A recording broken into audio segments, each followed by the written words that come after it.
Our team has finished exploring the desolate coast where there is a possibility of something that could help the city. Let's see what they've discovered. The very first item they found is... no way. Is this what's gonna save us? It's the old dreadnought from the prologue. I did not expect to see this again. A ruined machine lies across a crevice, wagons spilled into the nearby snow. There are clear signs that people have come and gone from the site, even storing goods here. Oh, I guess that means the Wanderers did what they do best and wandered off. It's nice to know that our old community is still out there. Maybe we'll run into them in the future. But what amazed our scouts the most was the huge quantity of readily available oil. This could be the fuel source we've been searching for. Yes, indeed. We found oil. This place might finally provide the fuel we've been looking for. We can build a colony on this site. This brings back memories of elders and seal murder. The oil tombs. On the broken shore lies an old, derelict dreadnought. It seems to have been upgraded to run on oil, as it rests beside rich deposits. Perhaps the site was a refueling station, but deep in the black pools lie rows of frozen bodies, wrapped in shrouds and placed in still wells. Our scouts shudder at the sight. Yeah, that's a little disturbing. These oil deposits would surely solve our fuel needs, but we would have to desecrate these graves to access all of them. Should we remove the bodies or respect the dead? Unfortunately, we definitely have to remove the bodies because the oil is very, very important to us. Black gold. Oil will save the city, but we need to adapt our generator to use it. In the meantime, we'll need to establish a reliable supply. It's time to settle beyond New London. Create a colony at the old dreadnought and connect it with a solid trail to New London. Only then can supply be assured. This is great, we're making progress. The next step we need to take is to create a path that leads from the old dreadnought to New London. So I'm gonna quickly place this down here. If I can figure out how pathing works here. I feel like when I click on these pins sticking out of the map, it should automatically connect, but that is not how it works. Apparently, you have to follow these tiny little dots on the map and then place your pins within that area, because that's your limitations for the pathing. Now that the path is being built, we can finally move on to something else. We have 3 more discoveries to uncover, 2 more in the desolate coast, and another over here in the frozen bay that I completely forgot to look at in a previous episode. The first discovery is an oil castern. A tanker filled with oil hangs in a narrow crevice. It will be dangerous to extract without specialized equipment. So we will definitely need this. We don't need it yet because we don't yet have the ability to use oil, but we will be coming back for this later because we definitely need it. The second item we discovered is a mangled cart. Among debris in a mangled cart, we found an old navigation log. We can't wander forever. If we can only get through this canyon, then we can set up a permanent base next to the oil. Oh, so our friends the Wanderers were here before they set up the camp next to the Dreadnought. That's interesting. So they really traveled around a lot, and they were going to stay at the old Dreadnought, but they're not there anymore, which makes you wonder where they went. I really don't believe that they could have all died. The cart holds a large number of cores. Should we salvage the parts or come back later? We're definitely going to salvage those parts because they sound useful. Not really sure what we're going to use them for, but it's better to have them and not need them than need them and not have them. The stalwart's fervor weakens. Steward, you have kept stalwarts on good terms for a long time. As your relations flourish, their leaders have gone out of their way to appease some agitated members of their faction.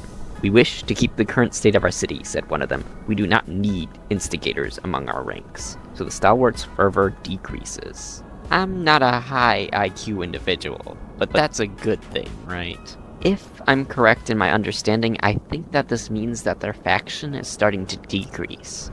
That more people are not in favor of their beliefs. And they are joining other factions, or they're remaining neutral just in the background. Anywho, the third discovery is a fishing village in the frozen bay. A community of Frostlanders are eking out a pitiful living off moss and small fish. With no furnace, they survive by sleeping shoulder to shoulder under thick layers of fur. They would undoubtedly prefer to live in New London. This would be a great addition to our city, but I think we will come back later for them, as I do not know if we have enough houses and materials to allow them to live in the city happily. In order to speed up our discoveries in the Frostland, I'm going to be building a second logistics center on this old way station here. This will give us more Frostland teams, which will in turn allow us to discover more locations and materials in the Frostland outside of New London. The stalwarts have once again calibrated all city clocks. Please ensure all personal timepieces are aligned. Oh, okay, I have many questions, but I don't have the time. All the way across the map, I've noticed that there is another old way station that could be very useful to us, along with some food deposits along the way, so I'm going to start frost breaking over to it while getting these food deposits. This is solving two problems at once. I'm also going to be building another food district on this side of the map. That should help our food production go up and starvation go down. Feral children. Steward. 5 children are dead and dozens laid wounded after 2 large youth gangs met for what they called a rumble. Most of the children were armed with knives. The fighting escalated to a full-scale battle. As the parents of the deceased mourn, many insist these children should not have been left unattended. Indeed, many backstreet alleys seem to be overtaken by uncared-for youth. Some areas are beginning to be dangerous, even for the adults. The persistent lack of law regulating childhood is causing crime and tension to rise even further. Crime is slightly increased. Yikes. So now they're starting gang wars? I know I said that this was the projects, but now it's really starting to seem like the projects. We are definitely going to commit to resolving the issue. We have 30 weeks to pass a law, but we will not need that long. I'm going to do that right now. We have 2 options to choose from to solve this problem.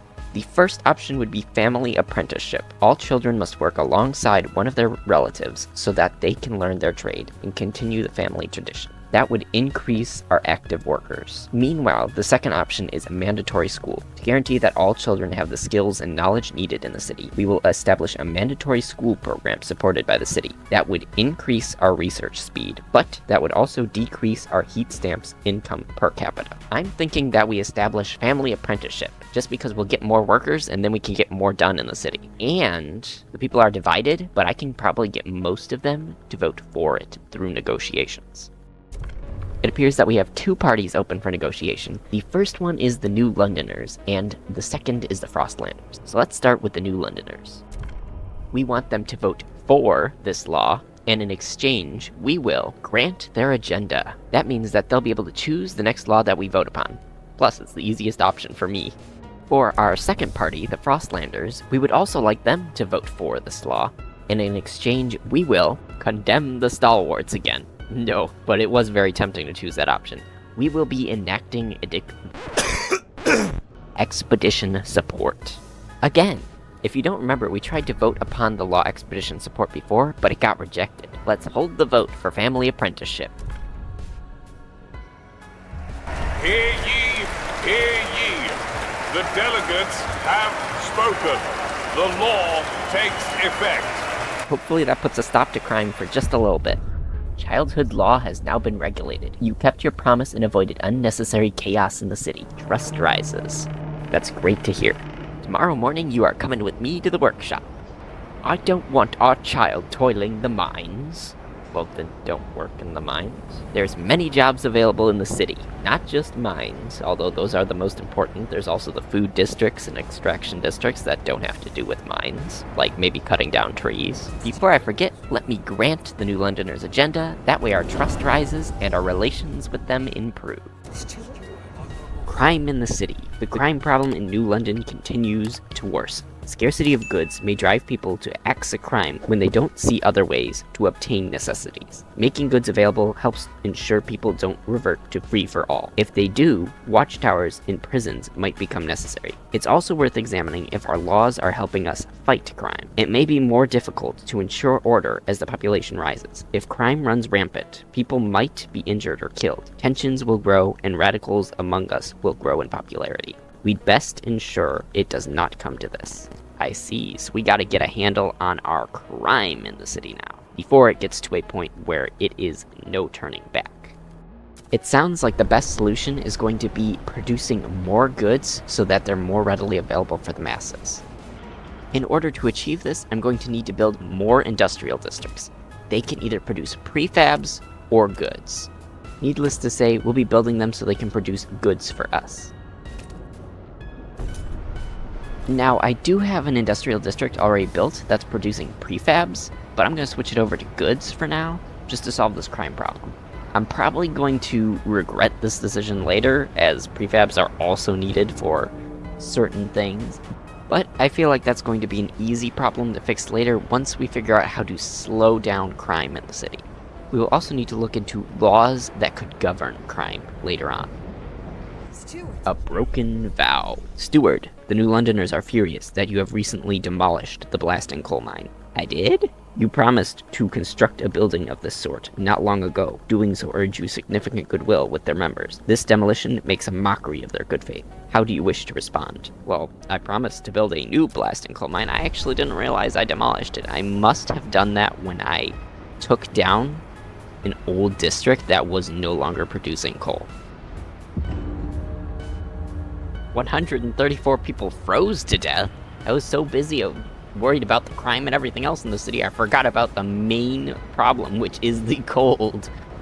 It appears that we have just enough wiggle room to turn on the overdrive in the generator. This should solve some of our heat need, but we still need more. We will be getting back to that. Before I forget, I just want to quickly build this blasting coal mine before the New Londoners come for my head.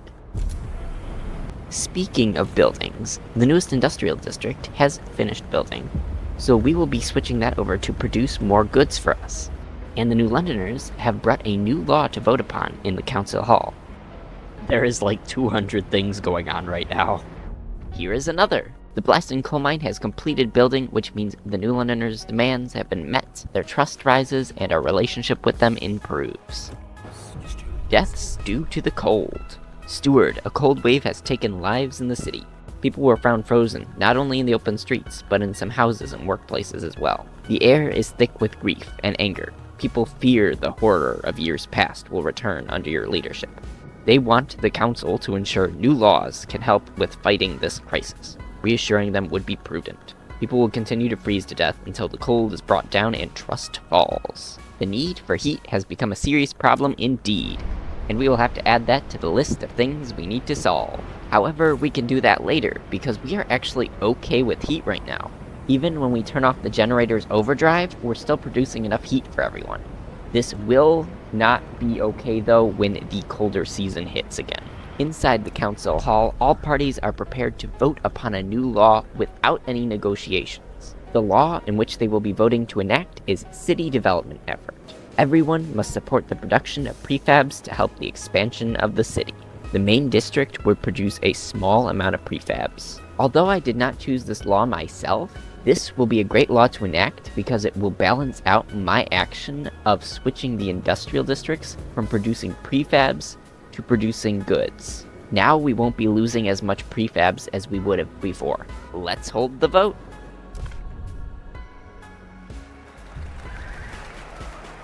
The ayes have it! Yes, I think that was our easiest law to pass so far.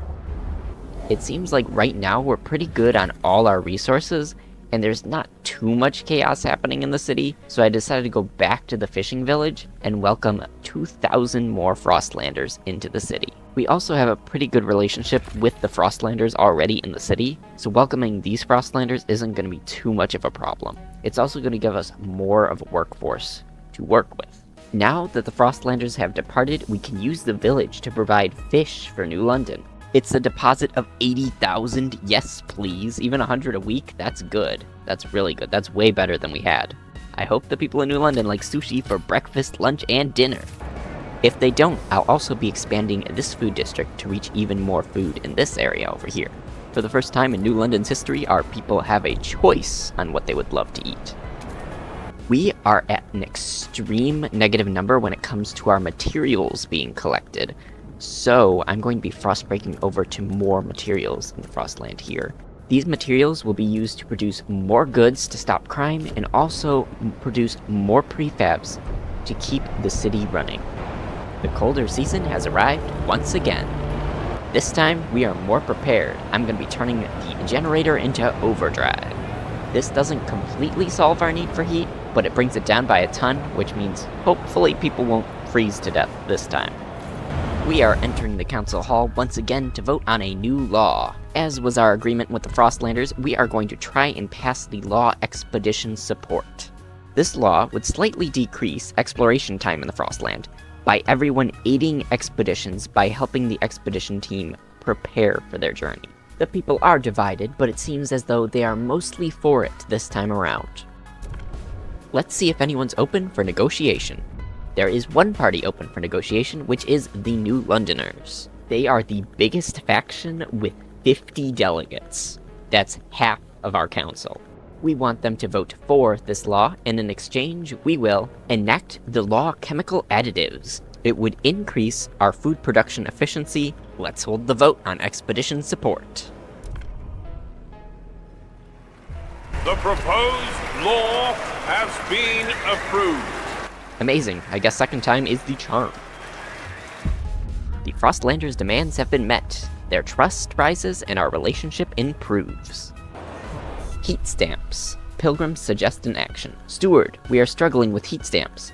A group of pilgrims have come forward with an idea on how to solve it. We should pass durable goods. Let us pursue it and the city will benefit. The pilgrims look with distrust at what the other communities propose. They would surely appreciate you getting behind their idea. I feel like even though it's going to hurt our relationship with them a little bit, we are going to disregard the issue because we don't really have a noticeable problem with heat stamps at the moment. And it would get in the way of other laws that we do need to enact to help fight current problems. In the idea tree, which I have not visited forever, I found an interesting idea which could help us with our need for heat. It's asbestos lining. It appears that all parties are in favor of this solution, which would decrease the base heat demand for all housing districts by conserving the heat within the homes. In other words, the solution would let less heat go to waste, and it would last longer. While we wait for our research to complete, I'm going to be building 2 new extraction districts on the edge of town. These extraction districts are going to get more materials for prefabs and good production. We desperately need these to be built because we are currently at -165 for this type of material. Our population has just increased by over 2,000 people, bringing us to 17,000 people in the city. If you thought we had problems at 10,000 people, just wait until the city gets to 20,000. That's a scary thought. Outside New London's walls, we are looking at exploring the approach. It's possible to find coal here, which is really what I was looking for, because we are currently 87 weeks away from going empty on coal, which is never a good thing. And we are not yet prepared to switch over to the oil we found. Let's start this expedition and hope that this discovery, or possible discovery, could hold us over until we are ready for the oil. There are so many distractions inside and outside of the city, but we will need to take action soon if we want to survive.